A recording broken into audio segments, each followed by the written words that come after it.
Thank you, and welcome to session number 154 of the JLF. What we're going to do today is I'm going to ask each of the authors to introduce themselves, because they can probably say things about themselves that, you know, I would have to just read off a little printed document, which wouldn't make much sense. So welcome, Adam Nicolson, Alexandra Harris, and Hugh Thomson.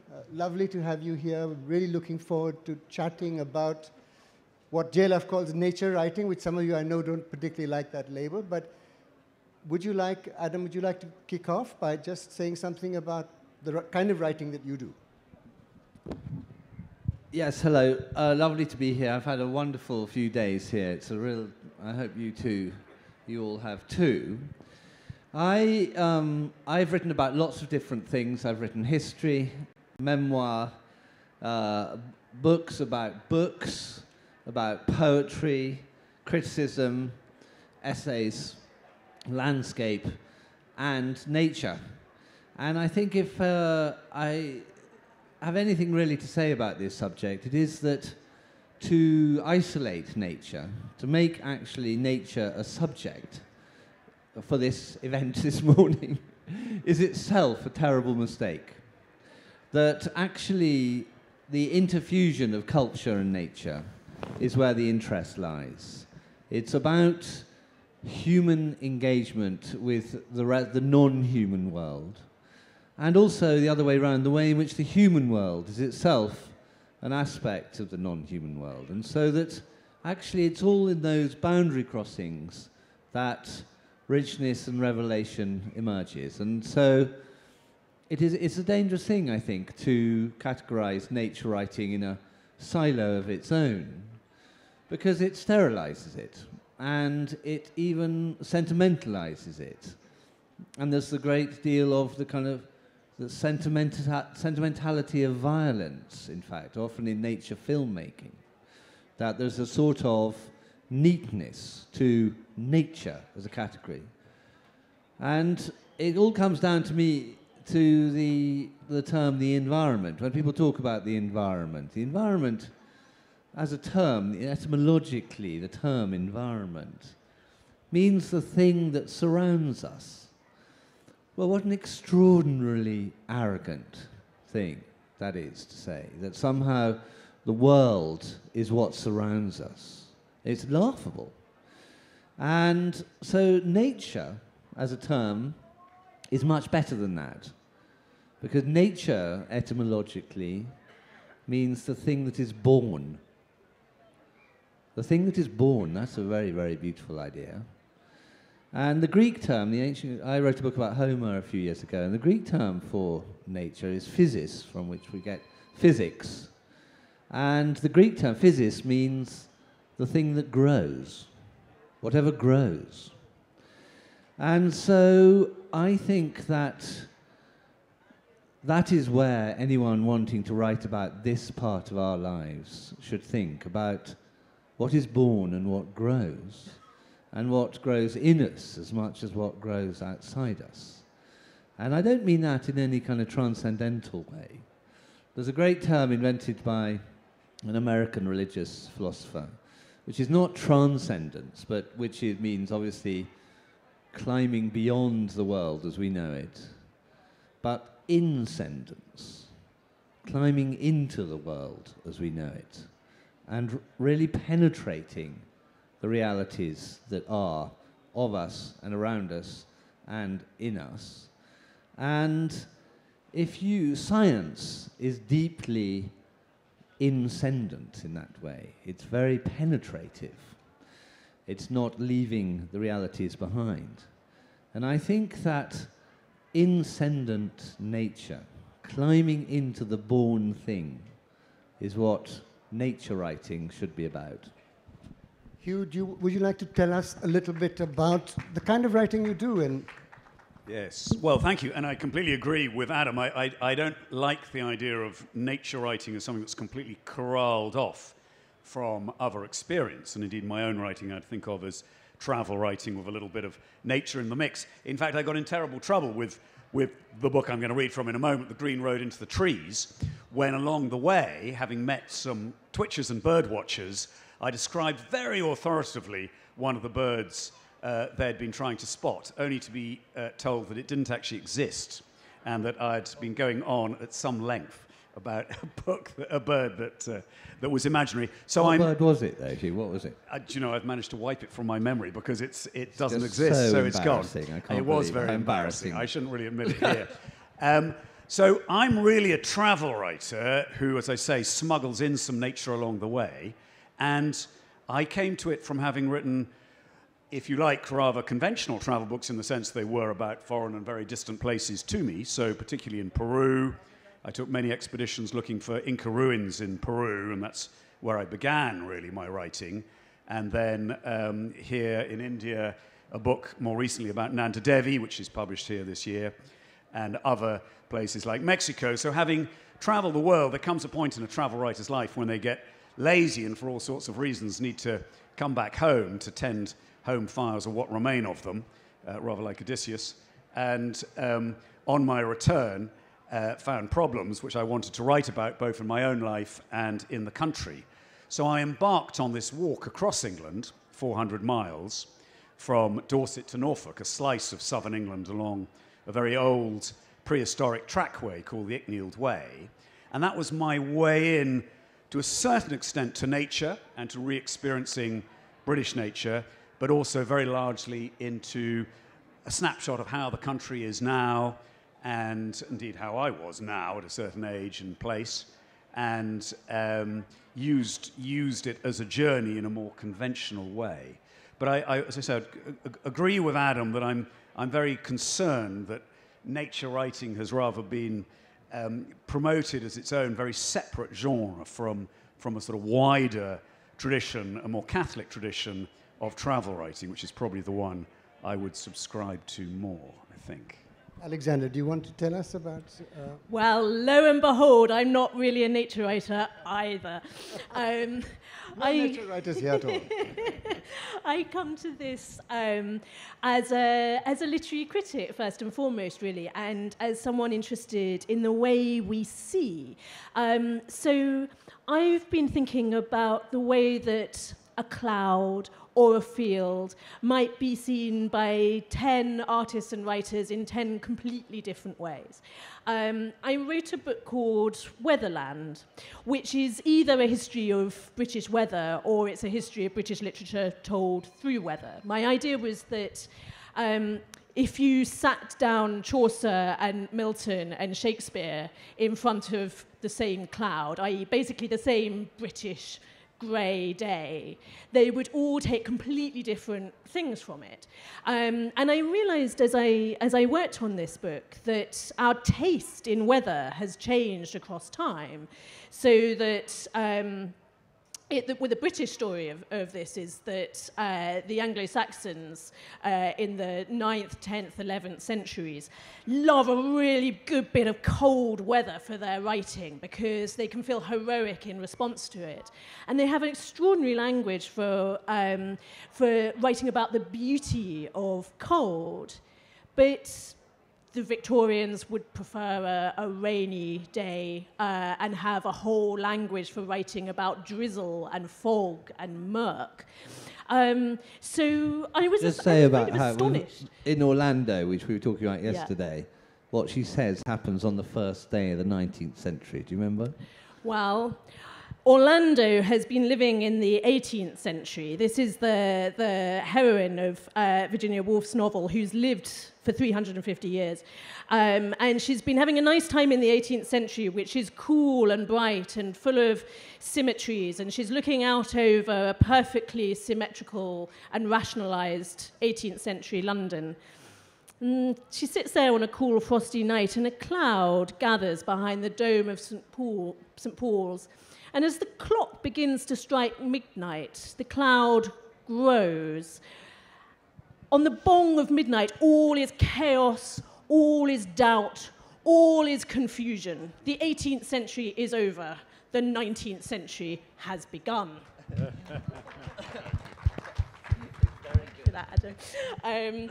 Anyway, so you get the gist of this weather fascination of mine. And I'm now turning to try and write actually directly about nature back in the place I grew up in West Sussex. And I can't actually believe I'm about to read a little bit about a small West Sussex village sitting in the middle of India. So there we go.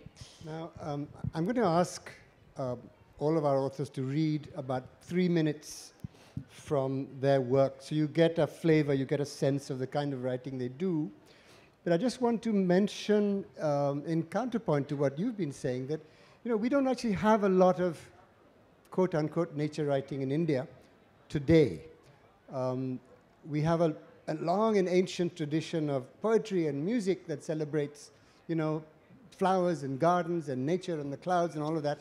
But today, there's a kind of there's a lot of writing about wildlife. And this has happened in the last 30 years or so. But very strictly, it's about, the lions of Gir or the tiger in India or the cheetah and its extinction. And then much more recently, a whole spate of field guides. And the field guides are about reptiles, about amphibians, about birds, about butterflies, about trees. And this is a new phenomenon. The field guide phenomenon has only happened in the last, I would say, 10 years or so. But there isn't a lot of writing in India that actually just is about nature in the sense that I understand you guys to be nature writers. So who wants to kick off first? Hugh, would you like to go first? I'd like to go first, but I should add first that Pradip's field guide is the most beautifully produced book. Quite wonderful. So do highly commend it for everybody. It's very good indeed. So I'm going to read a little bit. In fact, it's a bit of a spoiler because I'm going to read from the end of the book, which I'm not supposed to do, really, because it not exactly gives it all away. So this is at the end of this 400-mile journey when I finally arrive on the Norfolk coast. And despite feeling slightly knackered, feel that there is a moment for some closing thoughts on the journey to round it off and some thoughts about the country, really, as much as nature, having travelled through England at a time when, as many of you may know, things are changing considerably. This royal throne of kings, this sceptred isle, this earth of majesty, this seat of Mars.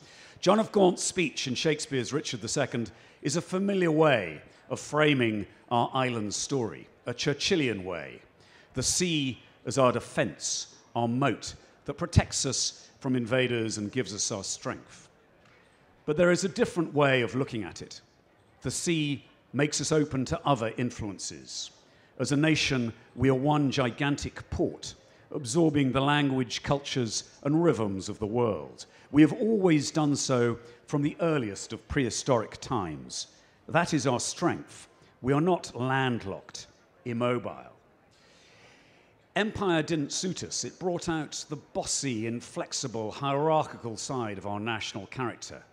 But being more on the edge of things again, that will suit us fine. A fluid, swirling mix of energy, like the sea around us, which can absorb people and ideas from across Europe, whether music, food, architecture, or technology, and transform them with mercantile energy. Elizabethan England was a minority power running before the heavy galleons of Spain and the Habsburg Empire in Europe. We are better as the world's pirates than as its policemen. We are a liminal country on the edge of things, which is a great place to be. I look down at the wide sands of Norfolk with their black pools, the low tide sucking across the beach. That's the little bit of nature writing, by the way. Seahenge, which I'd just seen, this prehistoric monument, was a reminder of the changing line of the coast and our country's mutability, of the many secrets that still lay buried, waiting to be discovered, which, if archaeological techniques continue to improve, will surely happen. But above all, my journey had been a reminder of flux, of change. Nothing about England is solid. Its people, its culture, its language, all constantly changing. Rather than trying to hold on to some outmoded notion of national identity, like a piece of driftwood out in the ocean, we should just let go and have the waves take us where they will. I looked out to sea. In the far distance, there was the faintest white line of wind turbines on the distant horizon, like the white foam of waves breaking. A flock of plovers rose up to join the oyster catchers wheeling above me. More birds. Thank you. A huge and empty sky was lit to the west by the descending sun. The end of one journey inevitably meant that soon I would embark on a new one. I didn't know where I would next be travelling. There was talk of taking a boat around Cape Horn and the lower coastline of South America. But whatever happened, I felt I was ready to go abroad again, although I was not sure I would find anywhere quite as strange and foreign as England. Thank you. Would you like to go next, Alexandra? Okay. All right. This is an essay I've written for a new anthology of nature writing called Groundwork, which is a sequel to a 1984 anthology which was contributed to by Richard Mabey and those big nature writers of the 1980s. And in Britain, there's been so much writing about place and about the wild since then, that Tim Dee wanted to give a new sense of the variety of possible nature writers. So I was included in this, even though I can't tell a gannet from a guillemot. So here we go. Slip down between the general stores and the pet shop in Pulborough, West Sussex. Barnhouse Lane narrows from a track to a steep-sided path as it runs downhill. Then there's a gate, and you're out onto the brooks. A great expanse of grazing marsh stretching away to where the downs rise in the distance. The floodplain is flat, but the flatness is shaped and parcelled by raised banks and causeways. So the view in each direction is built up in strata.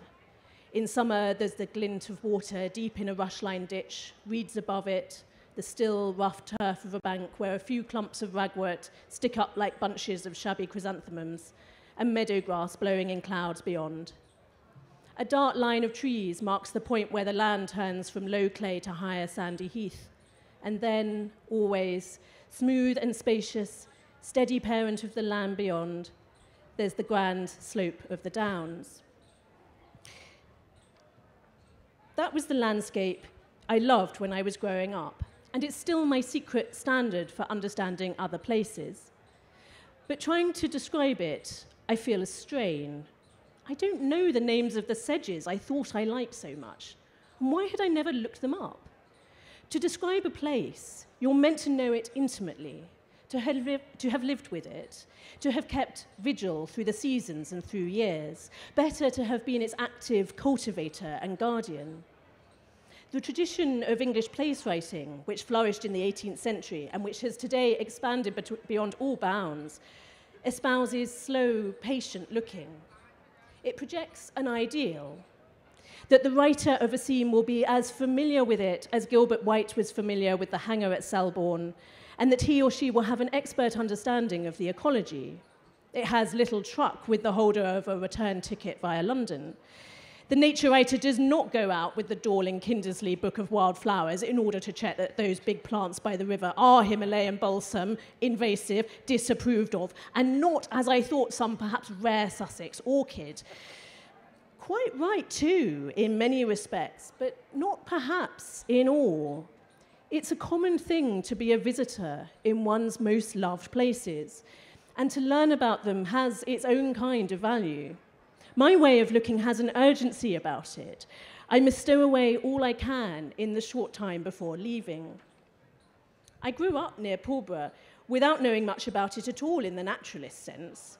The regular walk from home was over the golf course, a routine that seems to have left me with a lifelong aversion to gorse and sand.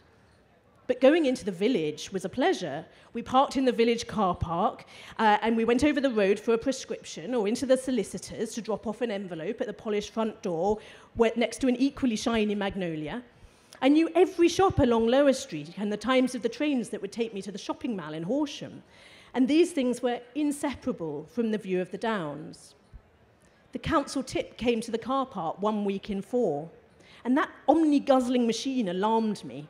Its actions were so frighteningly irrevocable. But I liked to go along with my father so I could stand and look out over the brooks.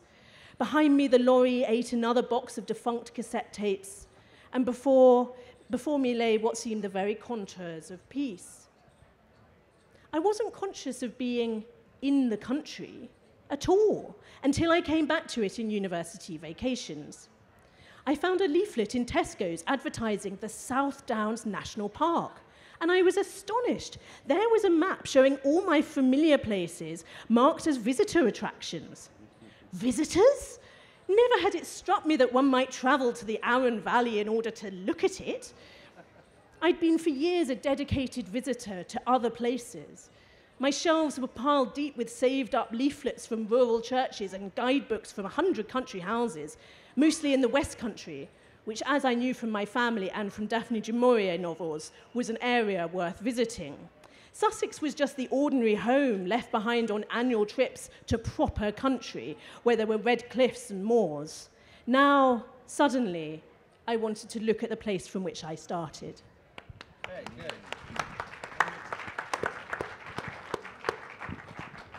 You know, this ability to read your landscapes, something that I admire, I'm very jealous of.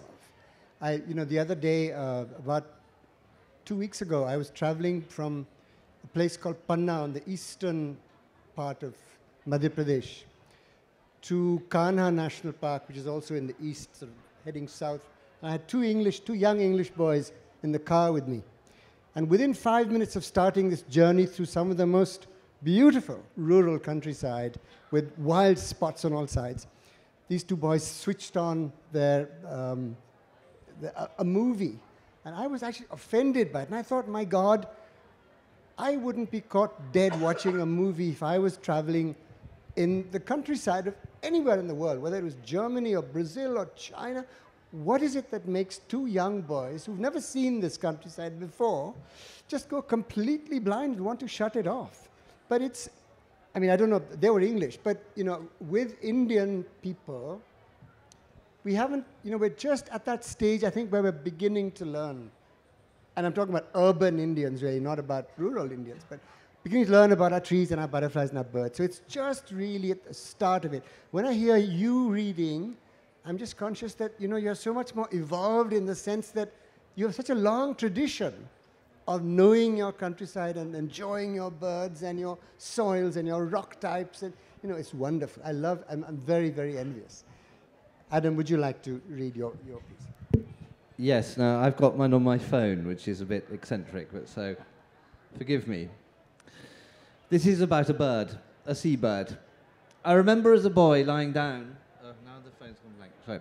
I remember as a boy lying down on the very edge of one of the highest cliffs in the Shants, some islands in the Hebrides, shuffling up to it on my belly until my nose was out in clean air.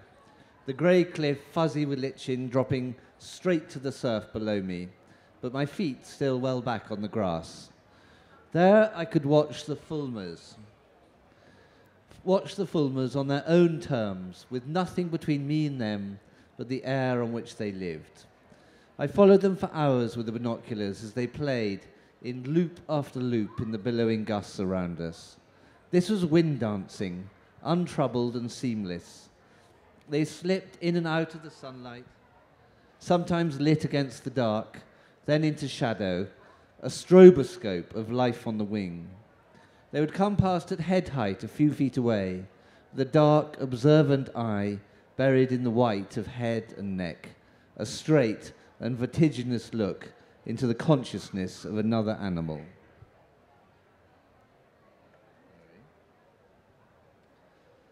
Do fulmars play? Parts of their brain are full of the neurotransmitters that are essential for a feeling of reward and can be flooded with natural opiates, the enkephalins. Sorry, next page. The enkephalins, without which no animal can feel pleasure. Swans have been seen repeatedly surfing on waves off a beach in Australia, and crows have been seen tobogganing again and again down a snowy Russian rooftop, using a jam jar lid as their sledge. It's on YouTube, that film. It's absolutely wonderful.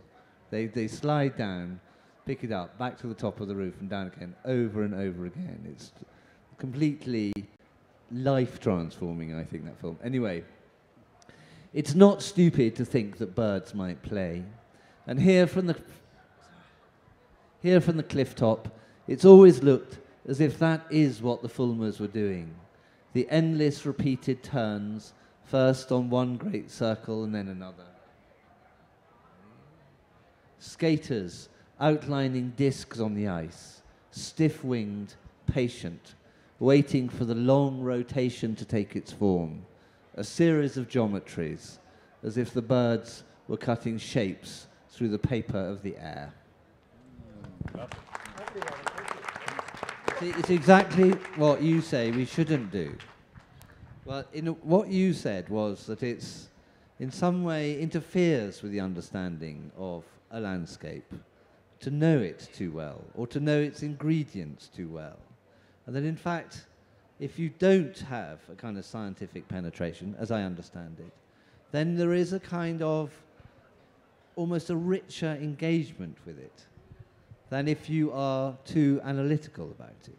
Oh, I wouldn't say richer. I mean, I would just love, I would love this kind of knowledge. It's only that I think we should all be able to start learning this stuff. I don't think you need sort of 4 degrees in ecology in order to go around with your list of birds and spot them and your list of building stones. So, you know, I'm building up this library. I've got this extraordinary library of Sussex things. I'm trying to learn my quarries at the moment. Alec Clifton Taylor, he's your man. Sorry? Alec Clifton Taylor, the great expert on Sussex quarries. Alec Clifton Taylor, is he a thing in India? Alec Clifton, he's on YouTube too. 6 English towns, and he'll explain what flint galleting is. Flint galleting is when you have the napstones and then little bits of flint shard pushed into the mortar. And this is nature too. It's what man takes from the earth, the building materials, and makes his homes from it. That seems to me a kind of natural cultural engagement too. I have a friend who's sitting in this audience who wrote a book called Indica about a year ago, which has completely transformed people's understanding of our deep natural history from the beginnings of the solar system up to the time that man first sets foot on the Indian subcontinent. But he's distilled the work of thousands of academics writing about paleontology, about the dinosaurs and all of that, and made it accessible to ordinary people. And it's something that I use all the time now. When I'm driving down a road in the countryside, I'm looking at the walls because the walls tell you what the local rocks are like, And that's a clue about whether this was a beach or a lagoon or a volcanic. It's very, very exciting to have people like that. So for people like Pranay Lal, thank you for your book. And well, I think that accessibility is absolutely the word here. That the best nature writing, the people who know most, are often able to communicate with a great ease. Someone like the great Richard Mabey, for instance, who's a wonderful writer who weaves in his own personal experiences of places like the Chilterns and makes it very accessible and very easy to read. You can always tell when a writer is perhaps not so sure of themselves because they will try to bedazzle with botanical terms and indeed birds you've never heard of and that may not exist. So I think the accessibility is key. And it's worth talking a little bit about this phenomenon in England of the last few years of nature writing. If you go into a bookshop now in England, you will see a table of English nature writing, which wouldn't necessarily have happened 5 or 10 years ago. It's been a great publishing success, which is terrific. A lot of it to do with the success of Robert Macfarlane's The Old Ways, which is a wonderful book. Like many wonderful authors, he's inspired a whole host of lesser imitators, one could perhaps say. Not all the books that have followed have kept up his high level of quality, but Robert has led a huge campaign, really, to promote nature writing in England through the magazine Granter, through publishing, through his recommendations of books, and is a very fine writer himself. But no one expected The Old Ways to become such a huge bestseller, or other nature writers like H is for Hawke to have done so well. So that's been terrific, and as you say, Pradip, it'll be very interesting to see in India if that sort of phenomenon might begin as well. For Indians who are interested in nature films, what we've been noticing over the years, Attenborough is hugely consumed here as, the the best of nature filmmaking. And I think what everybody's noticed is that his films are getting better and bigger and more ambitious. And, you know, it's incredible what he's been doing. Is there a similar sense in which nature writing is becoming bigger and better and more skillful? Well, I mean, I think that it is, to my mind, the phenomenon of people writing and reading so much about nature is to do with a kind of alienation. That it's actually because people feel removed from it, that somehow they have to grasp hold of it at this moment, and that it is, in some odd way, a slightly desperate condition, that so much of the natural environment in England has been ruined, that every last fragment of it is being celebrated as a remaining fragment. And I think that Robert wrote this very good book called The Wild Places, about various wild places in Britain, in which no other human being appeared. And another poet and writer, Kathleen Jamie, wrote a review of that in the London Review of Books. And the headline of the review, a very, very critical and intelligent, brilliant, ferocious review, was "Lone Enraptured Male." And I feel guilty of this, of lone raptured maleness in relation to nature, and feel that we need to move on, that actually there is a sort of ego cultivation using nature as a vehicle. And I think what you've just read is a brilliant example of moving on. Yes! Can I say something about a sort of long view of what we find beautiful? I think what's striking me on the front tables in the bookshops is that there are certain kinds of landscape that mesmerize us at certain cultural moments. Right now in Britain, to be really stylish, you need to be walking around a flat land, preferably something like the Isle of Grain in the Thames estuary. There's probably an oil refinery. There's a lot of mud. It's kind of an unreadable, semi-industrial, but semi-wild landscape. Edgeland. It's got to be an edgeland. And the edgeland is attached also to a great celebration of the flatlands of East Anglia, and a sense that the nature writer can show you how a landscape which looks flat on the surface is working in very complex ways beneath the surface of the fens.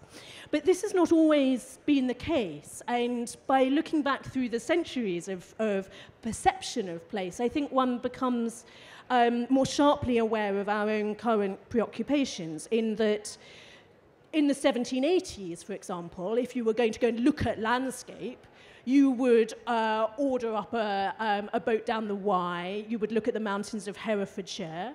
By the 1820s, on Wordsworth's advice, you would go to the mountains of the Lake District.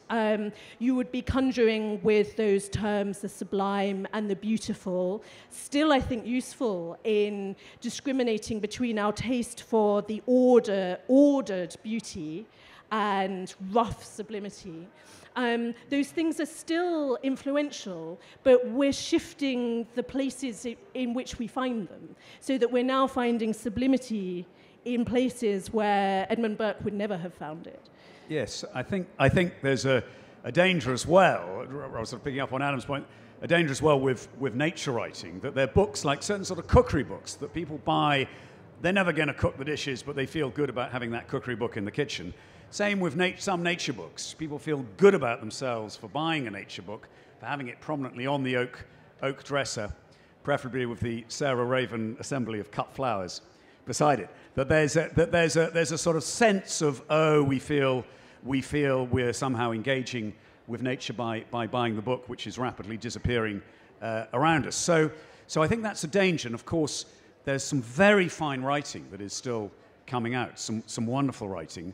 But along with it, there is a little bit of the miserablest streak of the very dour nature writing which is trying to reinvigorate some edgeland that everyone else has forgotten about and perhaps is failing to do so. So it's a very mixed story, I think. What are some of the books that you admire most that have come out of Britain in this field in the last few years? My hero is Tim Dee, who is a Fenland writer. I don't mean to disparage all Fenland writers. It's more about the aesthetics that grip us at a moment. Tim Dee's Four Fields traces one field, Adventurers Fen, through 4 seasons. And seasonality here is something that I think we're really sharpening our senses to. And Tim, who will describe molting birds as some kind of anti-mask, a hammock slump anti-mask. He has an extraordinary language for animating seasonal change and to feel one's way through time in this very sculptural sense of each day having a different texture to it is something that Tim Dee has given me. Tim Dee is able to look at a hare in the sunlight and see the blood vessels in its ears as it stands there lit like a stained glass window by the rising sun behind it. Very good. My hero, just jump in, is Alice Oswald, a poet. And I think that poetry, in its non-continuousness, is in some ways better at not smearing this landscape with vanity. I think there's a great deal of vanity in us prose writers. I speak largely of myself. but poetry has this extremely detailed pinpoint engagement with moments of the dawn or moments in a river. And Alice Oswald is, I think, the best poet in England today. I'd second that emotion about Alice Oswald. I reviewed the Tim Dee book, which I thought was wonderful, but I did point out that in the entire book there's only one joke, which I think is one of the problems about nature writings. It does take itself a little too seriously at times. And that book, which comes 3/4 of the way into the book, the joke, is about Chernobyl, so it's not a laugh-a-minute joke. So I do think I would like to see more humour and perhaps more self-deprecation in nature writing. One of the books I loved was John Lewis Stempel's Meadowland, which is a long and wonderful study of a small area of England which he lives in and returns to many times, and I enjoyed that.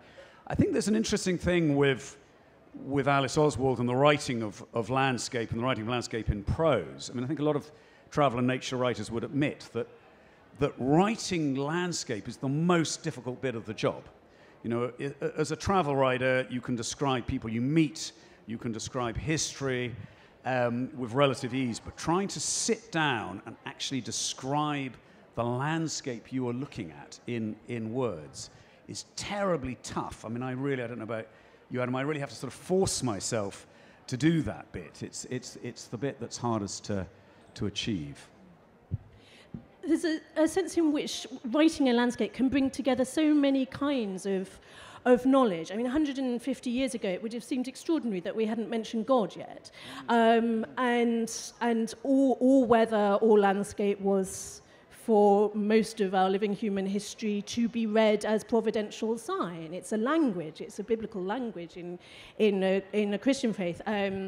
Weather arrives with the fall. It's a punishment for our transgression, and yet we read in the weather, we read in the rainbow, the sign of our covenant with God. And so the intricacy with which we read has changed. We have to find whole new forms of sign language in our natural world. But I went to the great observatory, the Chantamanta, the day before yesterday, with all these instruments for empirically measuring nature.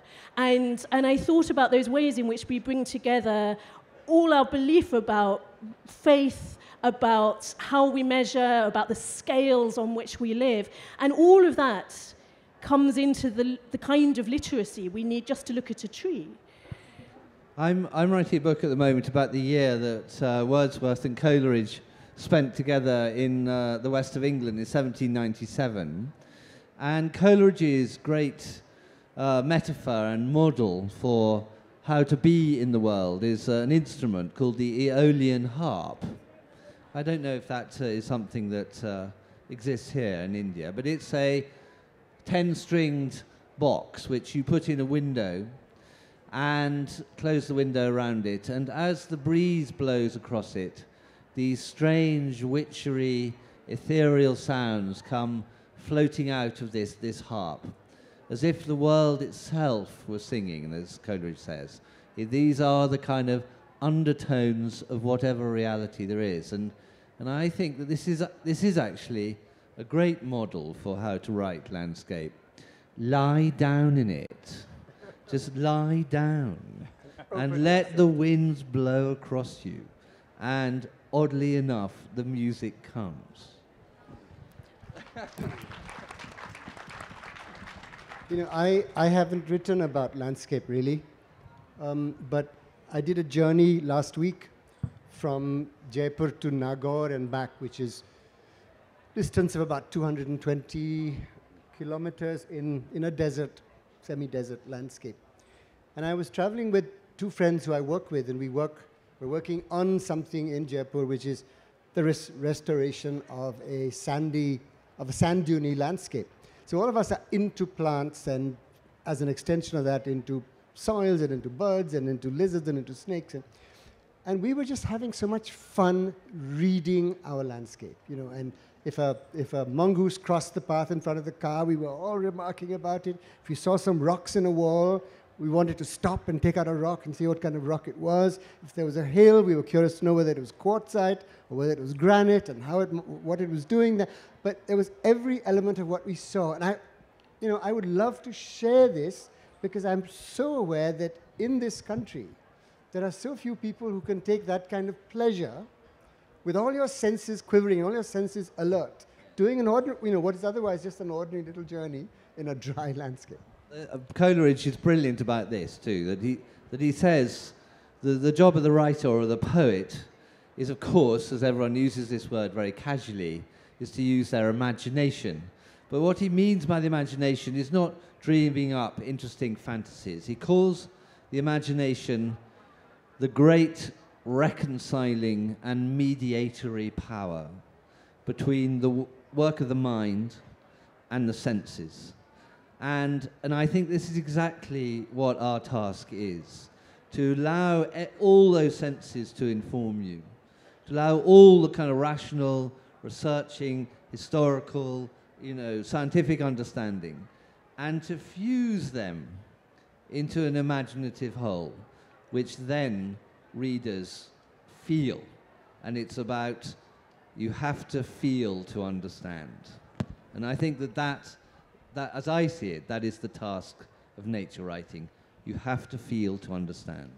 I think that's a great moment to open it out to questions. So can our little mic people be ready we have 16 minutes, so plenty of time for questions. The lady in front, yeah. Thank you. That was very, very enjoyable. Do you think there's a danger with the proliferation of nature books and films in particular? I'm thinking about Blue Planet, which is amazing. But does it seduce the readers and the viewers into thinking that all is well with the natural world, when in fact it's absolutely the reverse? And do nature writers have responsibility, not just to extol, but also to inform? Well, we could all. I think no. I completely agree with the dangers of the wonderful natural history film that sort of tries to cocoon the natural world without in its own separate strand, its own separate channel, so to speak, as in the States, with just a National Geographic channel, which is showing nothing but natural history films, as if other life doesn't intrude. And I think the best natural history films, and Attenborough himself, bring in the political and show how other influences affect the natural world. And I'd like to see that more in nature writing. My own writing is quite political at times. I think good nature writing does campaign. We were talking yesterday about seabirds and the necessary campaigns there. absolutely. I think one shouldn't just parcel it off as, oh, look at the pretty pictures. In my view, art and polemic are very difficult, tricky bed partners. The moment I feel I'm being lectured at, my heart moves elsewhere. So in the last of the Blue Planet series, I thought, oh no, it's the polemic one, and I turned off. I would rather, I suppose, get my polemic in the indirect way from Thomas Hardy showing me what matters about Egdon Heath, from a garden writer showing me precisely when each tulip comes out in March or April, and from that I will know if a tulip comes out too early. I'll feel it in my heart then. I mean, the problem with that is that lectured at is obviously a totally prejudicial term. You've already decided what you thought before you say that. In fact, being informed, I so agree with you that the world is undergoing a total environmental catastrophe, the 6th great extinction in the history of life on Earth. It is undeniably true. The flood of counter-information from Trump's America about this is really scandalous. His total destruction of the environmental agencies in America is, I think, one of the great crises facing us today. And it's kind of ludicrous not to include that when discussing our relationship to the natural world. It's a kind of willful blindness. I agree completely, Adam. I do. Next question. Thank you for the wonderful talk. I have 3 brief questions.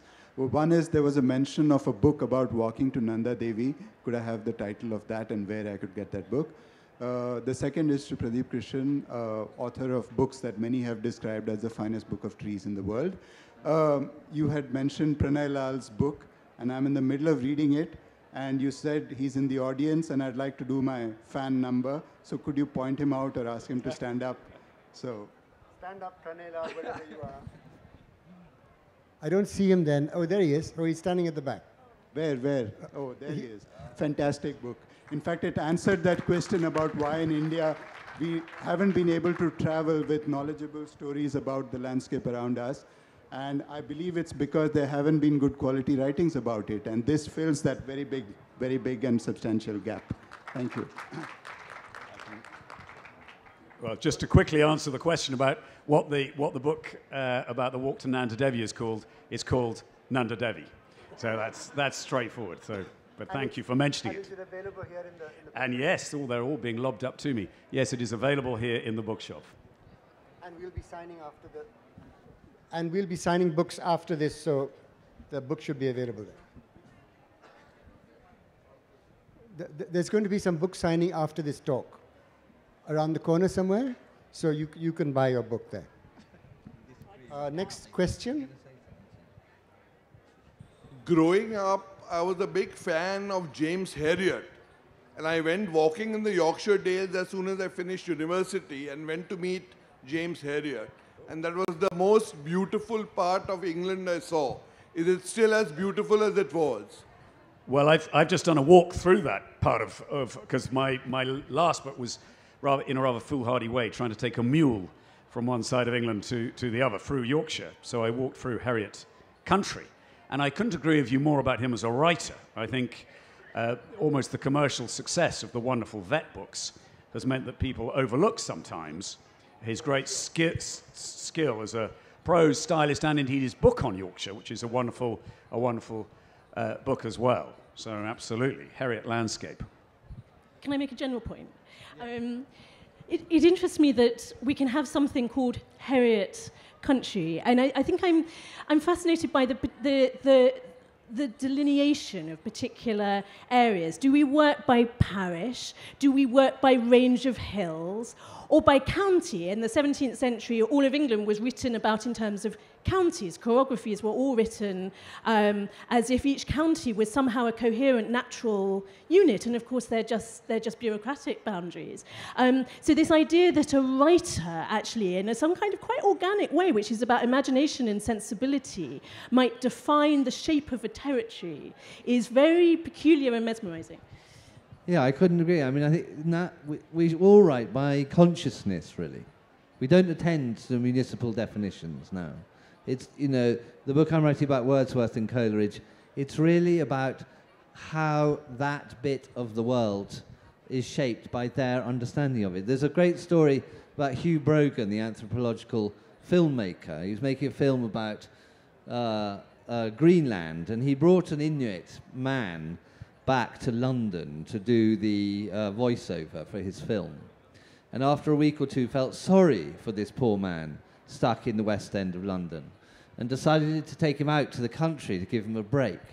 So they set off in the car and drove out through North London, through Essex, through Suffolk, approaching the North Norfolk coast. About 3 hours into the journey, the Inuit man turned to Brogan and said, "When are we going to leave London?" Very good. No, we live in our own worlds. The gentleman here. Hello, sir.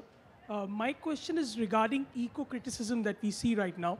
And we talk about a lot of eco-criticism and climate change that is going on. So what all these works, we see right now about nature writings do affect or, are having effect in the writings, which is generally around. So what are the effects that we see? So what eco-criticism and whether that is reflected at all in the writing that is being done? Ecological. Yes, I mean, we've talked a little bit briefly about this already. I mean, this notion that we're now entering the Anthropocene, this new age, which is centered exclusively on man in a very arrogant way. And I think the best nature writers, there's one called Gaia Vince who wrote a book of that name, The Anthropocene, who addresses that very full on.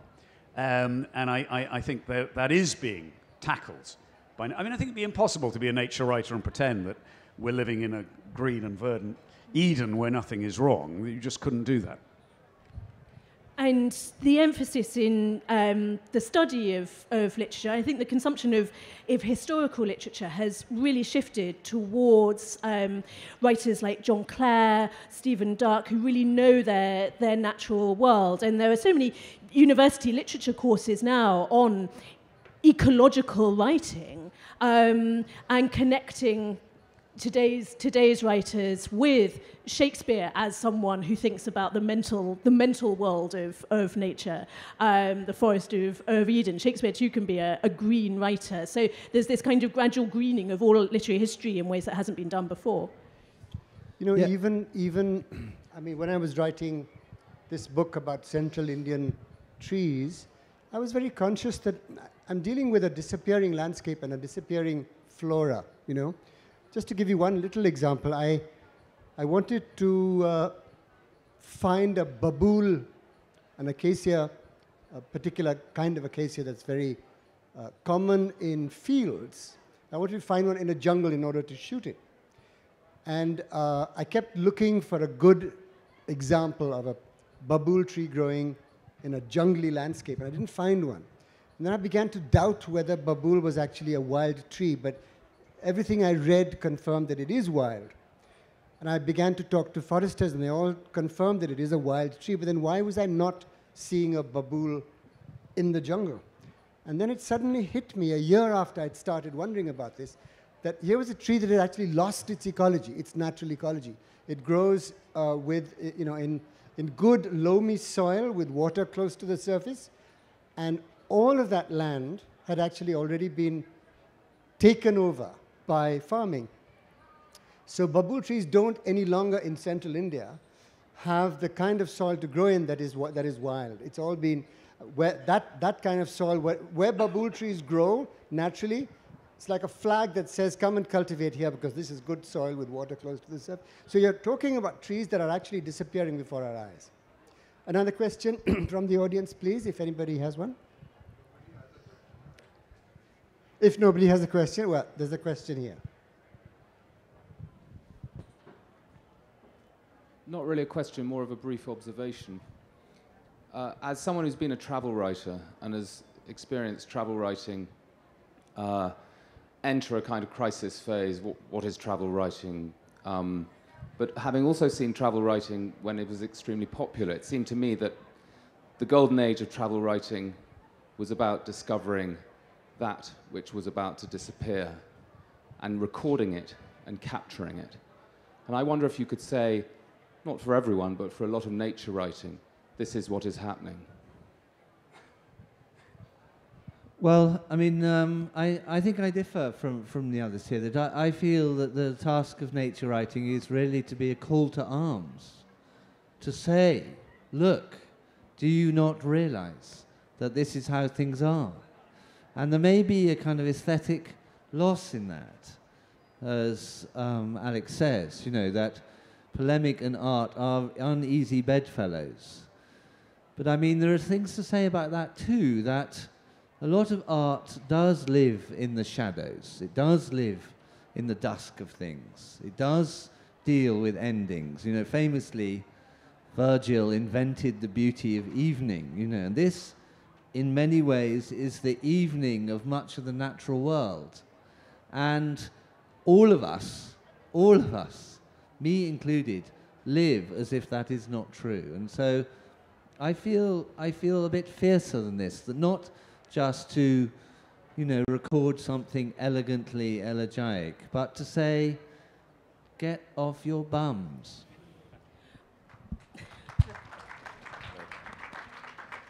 I think there's I think there's a role for elegy. I think elegy is a form that can move us, and in the period I've written about in the 1940s, when the country houses were apparently now useless, and John Piper went round and painted them with a particular elegiac voice.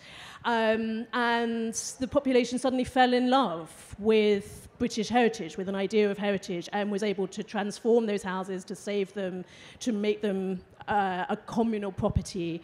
And so I think that our natural attraction to what is dying, to the twilight moment. Adam and I did a long program about dawn, but I think we both love twilight too.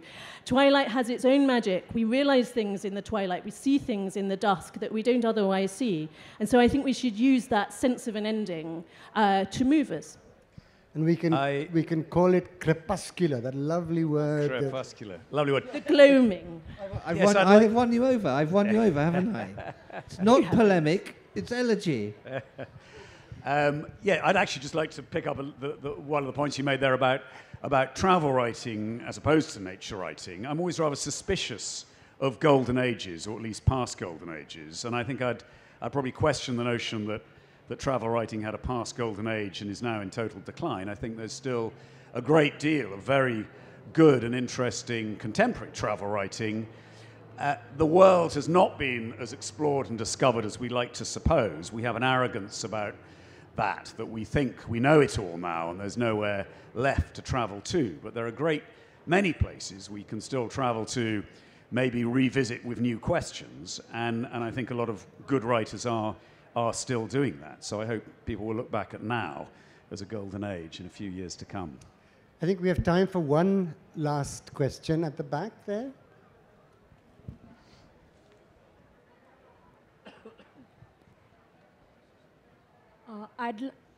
I'd love to hear the responses of all the people on the panel to this. Mr. Pradip Krishen mentioned that there were two British boys he was traveling with who seemed quite blind to all the beauty of the nature around them. Now, what is to be done to make youngsters once again fall in love with nature? What can be done to make them take interest in conservation again? Because I feel they are the ones who could really take this forward. What is to be done? Well, my answer to that is put them out deep in nature with no screens for a week. It's hell for 3 days. I've done this. It's terrible for 3 days. Days 4, 5, and 6 are revelatory. I actually feel very optimistic about young people, my own children, the children I see a lot in Peru, who their attitudes have changed a great deal from those of their parents, partly through education. I think there's much more consciousness of the environment around. So I think, although of course screen time is a problem, I think the future may be brighter than we suppose. find a very small plot of land and give some children some seeds to grow. Gardening, very, very important. Get to know your little tiny local area, and then somehow you can make sense of the wilderness beyond and the vast country that's here. Well, thank you. We're right out of time, but thank you so much for sharing all of this with us. And Thank you, Pradip. Thank you once again to all of our wonderful speakers, Adam Nicolson, Hugh Thomson, Alexandra Harris, and Pradip Krishen.